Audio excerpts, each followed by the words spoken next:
दिख रहा है? देखो यहाँ से, अगर कोई वस्तु वृत्तीय अक्ष पर गति करता है, वृत्तीय अक्ष पे गति करता है, तो उसका दिशा हमेशा बदलते रहता है। अगर कोई वस्तु वृत्तीय गति पर, वृत्तीय पथ पर गति करता है, तो उसका दिशा हमेशा क्या होता है? बदलते रहता है। अगर मान लो वस्तु यहाँ है तो उसका दिशा कहाँ जाएगा? इधर जाएगा। अगर यहाँ वस्तु है तो उसका दिशा इधर चल जाएगा। ठीक है, दिशा हमेशा बदलते रहेगा और दिशा बदलने के कारण उसका वेग नियत नहीं रहता है। चाल उसका नियत रहता है, चाल उसका नियत, लेकिन वेग परिमाण नियत रहेगा। परिमाण क्या बदलेगा थोड़े, लेकिन वेग जो है हमेशा बदलते रहेगा। क्योंकि वेग क्या होता है? एक वेग क्या है? सदिश राशि है। वेग क्या है? सदिश राशि, जिसके कारण इसका परिमाण होता है और एक क्या होता है? दिशा होता है। तो परिमाण तो समान रहेगा। मान लो 10 के स्पीड चल रहा है, ये 10 मीटर पर सेकेंड से 10 मीटर चलेगा, लेकिन दिशा हमेशा बदलते रहेगा। अब दिशा बदलेगा जिसके कारण वेग नियत नहीं हो सकता है। ठीक है, इसे पढ़े थे। अब यहाँ पे एक पढ़े क्या थे? पहले तो पढ़े थे वृत्तीय गति किसको बोलते हैं? जब कोई वस्तु वृत्तीय पथ पर गति करता है उसे वृत्तीय गति कहते हैं। इसमें त्रिज्या क्या होता है? हमेशा त्रिज्या हमेशा क्या होता है? नियत। त्रिज्या क्या होगा? हमेशा नियत। ठीक है, ये एंगल बनता है, इसको क्या बोलते हैं? थीटा। थीटा क्या बोलते हैं? ये है एस। देखिए विस्थापन, ये क्या हो गया? कोणीय विस्थापन। तो हम लिखवाए थे रेखीय विस्थापन और कोणीय विस्थापन क्या होता है? रेखीय विस्थापन, रेखीय विस्थापन, इसको क्या दिखाते हैं? एस से। कोणीय विस्थापन कैसे दिखाते हैं? कोणीय विस्थापन इसको दिखाते किससे? थीटा से। तो कोणीय, इसका फॉर्मूला क्या होता है? एस क्या है? दूरी है, तो कोई फॉर्मूला नहीं होता है। लेकिन कोणीय विस्थापन का फॉर्मूला क्या होगा? थीटा बराबर पता है एस बाय आर। कहाँ से निकला है? कहाँ से निकला है? क्योंकि हमें पता है कोण बराबर क्या होता है? चाप। ये क्या है? चाप बाय त्रिज्या। यहाँ से हम लोग क्या निकाल लिए? कोणीय विस्थापन का फॉर्मूला, कोणीय विस्थापन का फॉर्मूला निकाल देंगे। ठीक है, अगर कोणीय विस्थापन पूछेगा तो हम लोग इस फॉर्मूला से निकाल सकते हैं। अगर यहाँ से हम एस का मान निकाले तो क्या निकलेगा? एस बराबर आर इंटू थीटा। जहाँ जहाँ जहाँ ध्यान समझना, एस क्या है? जहाँ जहाँ एस है रेखीय विस्थापन। क्या है? रेखीय विस्थापन। और थीटा क्या है? कोणीय विस्थापन। आर क्या है? त्रिज्या। आर है त्रिज्या। इसी को हम बोल सकते हैं क्या? पता है? इसी को बोल सकते हैं कोणीय विस्थापन। कोणीय विस्थापन तथा रेखीय विस्थापन। कोणीय विस्थापन तथा रेखीय विस्थापन में संबंध। संबंध बोल सकते हैं ना। देखो, रेखीय विस्थापन और कोणीय विस्थापन में क्या है? रिलेशन है कि नहीं? इसे बोलते संबंध। संबंध, हाँ वो भी है। तो जो नहीं लिखा होगा किसी कॉपी से उतार लेना। अब आगे लिख दिए वृत्तीय गति का परिभाषा क्या होता है? जब कोई वस्तु वृत्तीय पथ पर गति करता है जिसका त्रिज्या नियत होता है उसे क्या कहेंगे? वृत्तीय गति। वृत्तीय गति मतलब कुछ ढेला बांध के घुमा रहा है, इसे घुमा रहा है। अगर छूट जाए गलती से, छूट जाएगा तो सोजे निकल जाता है, दिशा दिखाता है। हम बंधले हैं तो रुकल है, और जहाँ छोड़ेंगे अपना दिशा में सीधा निकल जाएगा। ठीक है, इसीलिए दिशा हर एक बिंदु पर क्या सीधा होता है। और स्पर्श रेखा खींचो, जिस बिंदु पर वस्तु है उसका और स्पर्श रेखा के स्पर्श रेखा खींच दो, जिधर उसका स्पर्श रेखा जाएगा उधर उसका दिशा होता है। अगर हम बोले इसके बीच में कितना कोण बनता होगा, इसके बीच में हमेशा हमेशा 90 का बनता है, हमेशा हमेशा 90 का। हम लोग क्लास 10 में पढ़े हैं, अगर वृत्त में स्पर्श रेखा खींचा जाए तो त्रिज्या और स्पर्श रेखा के बीच 90 डिग्री का कोण बनता है। ठीक है, 90 डिग्री का कोण बनता है। इसका यूज भी है, चिंता मत करो, आएगा यूज। यहाँ तक क्लियर था? कल आगे बढ़े। हाँ, आगे क्या पढ़े थे हम लोग? आगे पढ़े थे कोणीय वेग। कोणीय वेग हम लोग जानते हैं। रेखीय वेग पहले क्या होता है? रेखीय वेग, रेखीय वेग क्या होता है? कहाँ गया रे? रेखीय वेग, रेखीय वेग, रेखीय वेग क्या होता है? भी पता है कि नहीं? कोणीय वेग क्या होता है? कोणीय वेग क्या होता है? कोणीय वेग होता है ओमेगा। ओमेगा, इसको क्या पढ़ते हैं हम लोग? इसको पढ़ते हैं ओमेगा। ओमेगा, ओमेगा, इसको पढ़ते हैं ओमेगा। इसका फॉर्मूला क्या होता है? इसका फॉर्मूला होता है, इसका फॉर्मूला होता है v बराबर वेग में परिवर्तन के दर को क्या बोलते हैं? वेग, सॉरी विस्थापन में परिवर्तन के दर को वेग कहते हैं, या एकांक समय में तय किया गया विस्थापन को वेग कहते हैं। मतलब फॉर्मूला होता है s by T. s by T, s क्या है? रेखीय विस्थापन, बटा क्या है? समय। ये हो गया वेग का फॉर्मूला। उसी तरह से ओमेगा का फॉर्मूला क्या बनेगा? ओमेगा बराबर, ओमेगा बराबर कोणीय वेग। कोणीय वेग, कोणीय वेग क्या है? सॉरी, कोणीय विस्थापन। यहाँ क्या है? रेखीय विस्थापन मेरे समय, तो यहाँ क्या हो जाएगा? कोणीय विस्थापन को बोलते हैं थीटा। कोणीय विस्थापन को क्या बोलते हैं? देखिए यहाँ पर कोणीय विस्थापन को क्या बोलते हैं? थीटा। तो थीटा बाय क्या हो जाएगा? Theta by T, theta by T. ठीक है, कोई दिक्कत नहीं। अगर हम बोले अल्प समय के लिए कोणीय वेग क्या होगा? अल्प समय मतलब इसी के बारे में एक और फॉर्मूला होता है, delta theta by delta T. अगर हम बोले तात्क्षणिक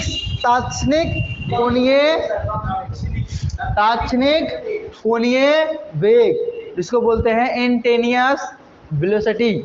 ठीक है, तो इंस्टेंटेनियस अगर निकालना तो INT लगा देंगे। इसके बाद क्या हो जाएगा? D theta by D T.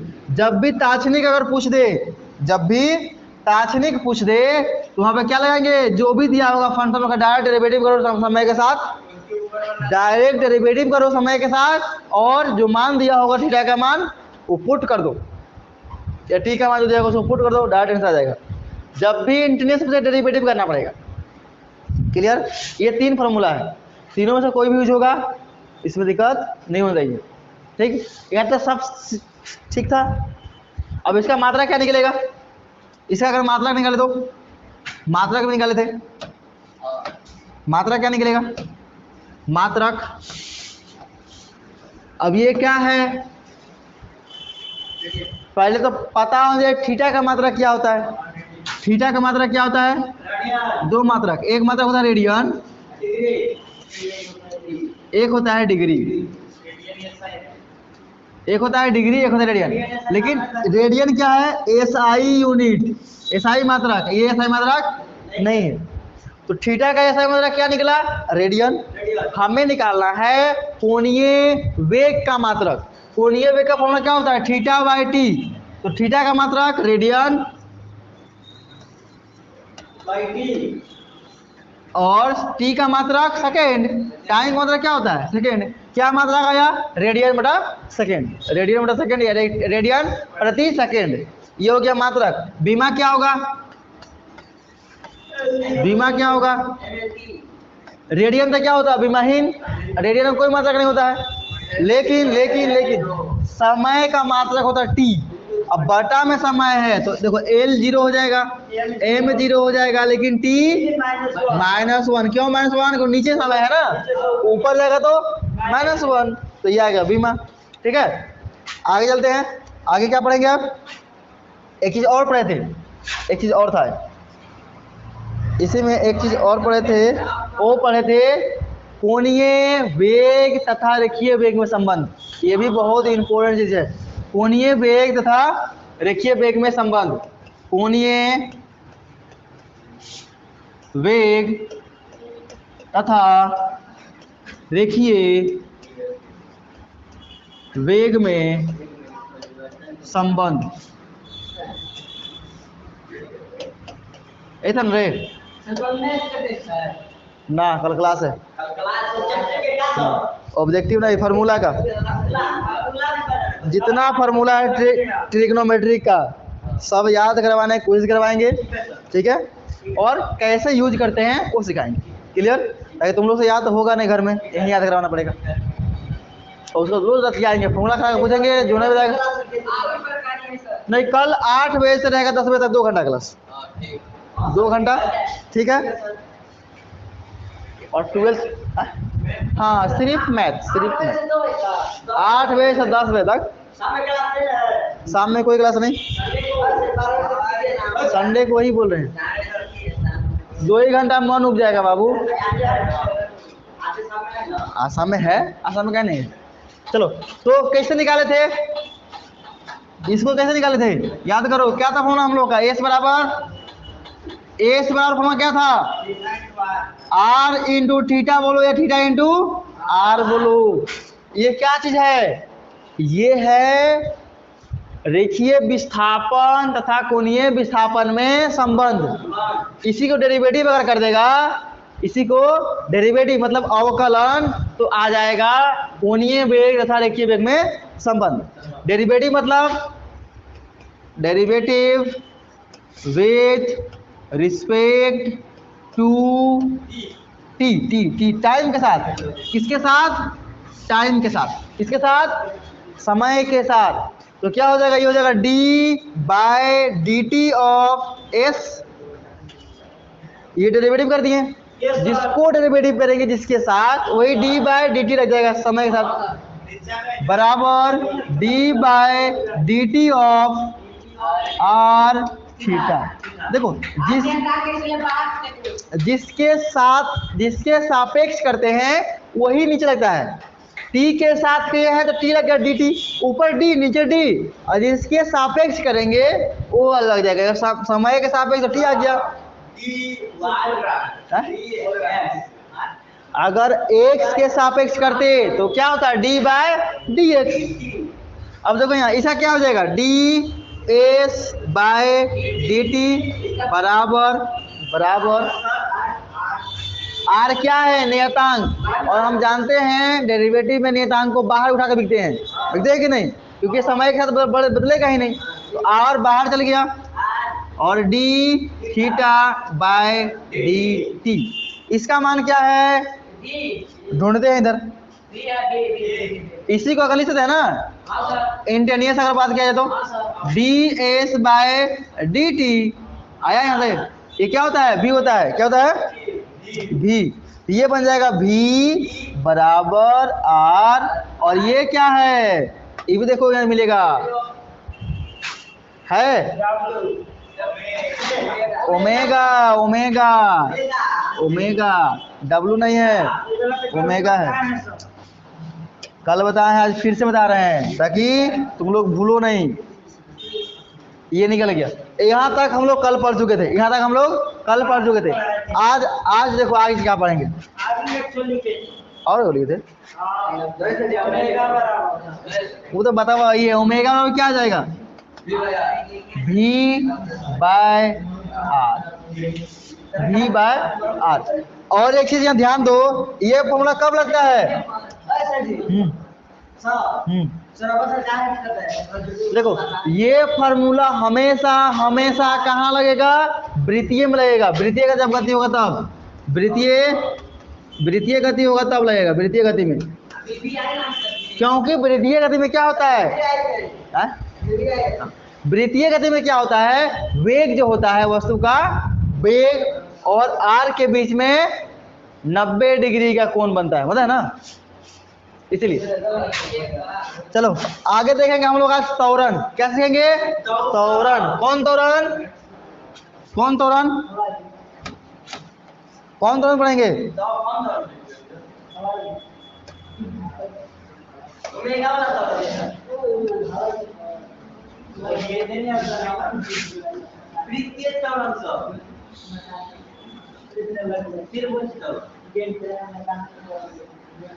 और जब गेन का गेन लाभ गेन का मत नाम देखो हेडिंग बनाओ क्या? रेखीय, रेखीय छोड़ो डायरेक्ट लिखो, कोणीय त्वरण। क्या है? कोणीय त्वरण। कोणीय त्वरण। कोणीय त्वरण को दिखाते हैं क्या चीज से? इसको इंग्लिश में क्या बोलेंगे? Angular acceleration. इसको दिखाते हैं क्या चीज से? अल्फा से। क्या चीज से? अल्फा से। इसको दिखाते हैं अल्फा से। कोणीय त्वरण को दिखाते हैं अल्फा से। ध्यान देना, कोणीय विस्थापन थीटा हो गया, कोणीय वेग ओमेगा हो गया, और कोणीय त्वरण अल्फा हो गया। मतलब जो एंगल को दिखाते हैं जिससे सिंबल से, उसी सिंबल से लगातार दिखा रहे हैं। थीटा से एंगल दिखाते हैं, अल्फा दिखाते हैं, ओमेगा दिखाते हैं, और बीटा से दिखाते हैं। अगर और कुछ होता तो उसको मानते हैं बीटा। ठीक है, इसको अल्फा से दिखाएंगे। तो अल्फा वाला फॉर्मूला क्या होगा? अल्फा बराबर, अब सिंपल समझो, त्वरण का फॉर्मूला क्या होता है? त्वरण बराबर वेग में परिवर्तन के दर को त्वरण बोलते हैं, यानी v बाय टी। यही फॉर्मूला होता है ना। लेकिन यहाँ क्या है? कोणीय त्वरण। तो कोणीय वेग क्या होता है? ओमेगा। कोणीय वेग क्या होता है? ओमेगा बटा क्या हो जाएगा? टी। ये हो गया फॉर्मूला, ये हो गया फॉर्मूला। इसी को अगर हम निकाले अल्फा बराबर delta omega by delta T भी लिख सकते हैं, कोई दिक्कत? चाहे तो इसको इंजीनियर से हम निकालेंगे, तो आई एन टी लगा देंगे तो यह जाएगा D omega by D T. सब फार्मूला याद होना चाहिए।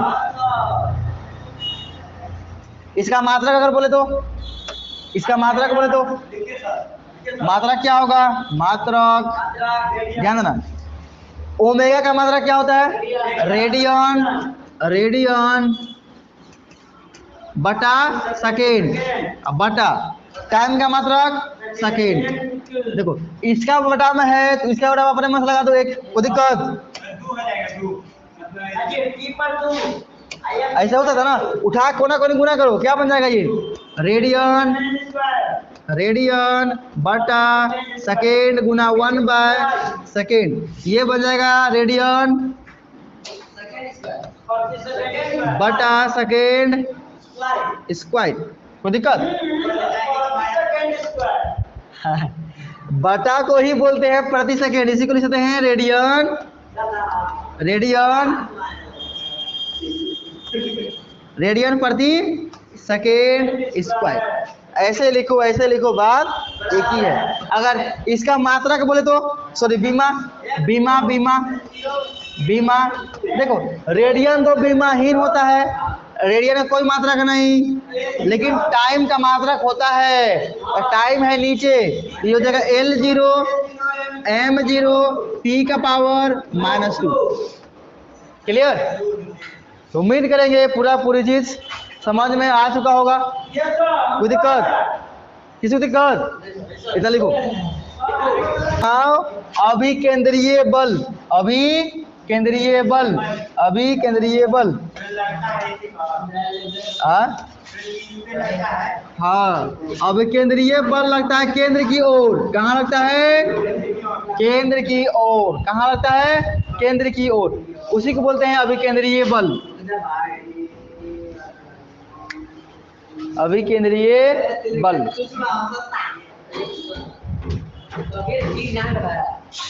इससे पहले परिभाषा लिखो तो।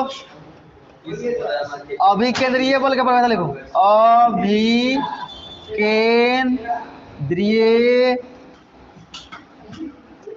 बल, अभिकेंद्रीय बल। हाँ, अभी केंद्र मतलब क्या होता है? सेंटर। इसको दिखाते हैं FC से। FC मतलब केंद्रीय बल है, तो केंद्र मतलब सेंटर, बल केंद्रीय बल FC। अब ध्यान दो, हम लोग क्या सीखे हैं? लिखो पहले पहला लिखो। केंद्र की ओर लगने वाला बल को अभिकेंद्रीय बल कहते हैं।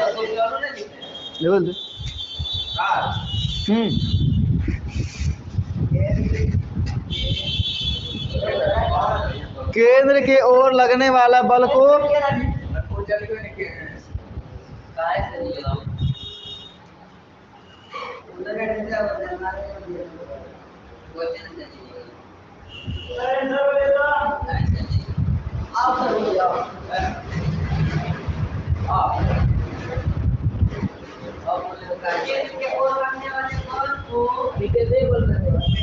डायरेक्ट शॉर्ट में लिख सकता है। और FC द्वारा इसे FC द्वारा सूचित किया जाता है। केंद्र की ओर लगने वाले बल को अभिकेंद्रीय बल कहते हैं। केंद्र की ओर लगने वाले बल को अभिकेंद्रीय बल कहते हैं।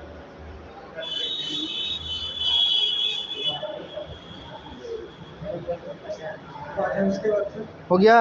बस इसे FC द्वारा सूचित किया जाता है। इसे FC द्वारा, फिजिक्स तुम लोग पढ़ेगा, सॉरी केमिस्ट्री में पढ़ेगा ये।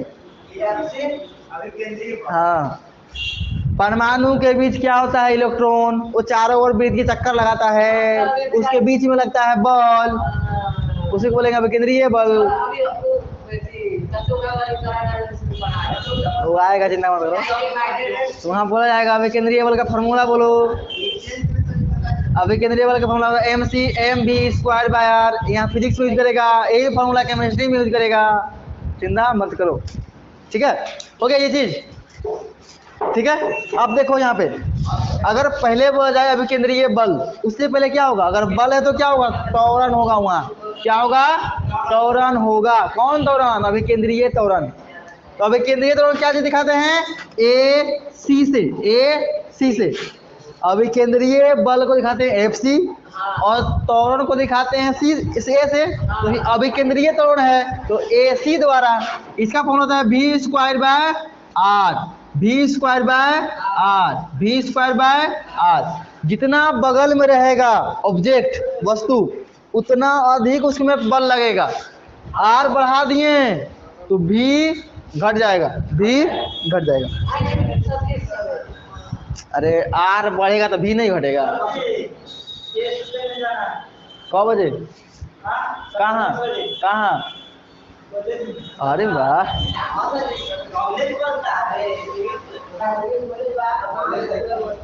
देखो यहाँ समझो।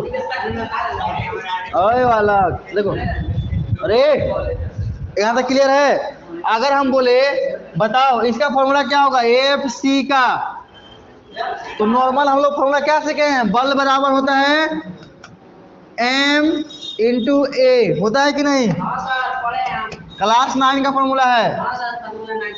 क्लास 9 का फॉर्मूला ये हम लोग चैप्टर 5 में पढ़ा दिए। बल बराबर होता है द्रव्यमान गुना त्वरण। कितना वस्तु भारी है और उसका कितना त्वरण है। हाँ, बल को ये बोलते हैं फोर्स। अब समझो यहाँ पे FC का फॉर्मूला क्या होगा? M का मान नहीं है पता, M का M और इनटू क्या हो जाएगा ए सी, होगा कि नहीं, याद है होगा कि नहीं। अगर एफ सी है तो एम सी हो जाएगा, मतलब कौन अभिकेंद्रीय बल बराबर द्रव्यमान गुना अभिकेंद्रीय त्वरण। एम मास है, उसमें कहा केंद्र केंद्र क्या आ जाएगा, वो द्रव्यमान है ना वो। देखो बल दिखाता, बल के दिशा ना होता है, केंद्र की ओर लग रहा है, केंद्र के बाहर की ओर लग रहा है, कि ऊपर लग रहा है कि नीचे लग रहा है, इसी कारण सी लगा। लेकिन मास का क्या मतलब है, कहीं उठा कर रखो 85 किलो जाना 85 किलो जाना रहेगा, उसको टांग दो तभी 85 किलो रहेगा, पटक दो 85 किलो रहेगा कि नहीं। तो वन बढ़ता करता है तो उनका दिशा होता है, किधर लग रहा है, आगे लग रहा है, पीछे लग रहा है, नीचे लग रहा है, ऊपर लग रहा है। अब सुनो यहाँ पे एफ सी बराबर क्या हो जाएगा, एम का एम, ए का मान क्या है v square by R. Clear, ये हो गया फॉर्मूला किसका, कौन सी, उसका फॉर्मूला लिखे हैं, इसी का ना फॉर्मूला उठा कर रख दिए। तो अभिकेंद्रीय बल का फॉर्मूला था M B square by R, M B square by R, M B square by R. अब ऐसे एक और फॉर्मूला निकाल सकते हैं, एफ सी बराबर एम का एम, अब भी का मान क्या है, आओ यहाँ पे देखो, भी का मान मिला, देखो भी का मान क्या है, आर इंटू ओमेगा। तो जब भी भी का मान ना दिया रहे और पूछे क्या अभिकेंद्रीय बल बताओ, तो फिर कैसे निकालेगा, भी का मान क्या होता है, आर इंटू ओमेगा का स्क्वायर होगा ना, अब बटा आर है, तो क्या निकलेगा फॉर्मूला से, एफ सी बराबर एम का एम, देखो आर का स्क्वायर होगा और ओमेगा का स्क्वायर होगा, बटा आर है, एक आर से आर गया, तो एफ सी बराबर क्या आ गया, M R into omega square. तो ये देखो एक फार्मूला क्या हो गया, ये वाला मेन फार्मूला। अब मान लो कभी भी ना दिया हो, वस्तु का वेग नहीं दिया है, वस्तु का वेग नहीं दिया है, क्या दिया है, कोणीय वेग दिया है, रेखीय वेग नहीं दिया है, वहां कैसे निकालेंगे, ओमेगा की सहायता से। क्लियर, ये लिख लो, बस काम खत्म। एक चीज और सिखा देंगे, एक्चुअली में अभिकेंद्रीय बल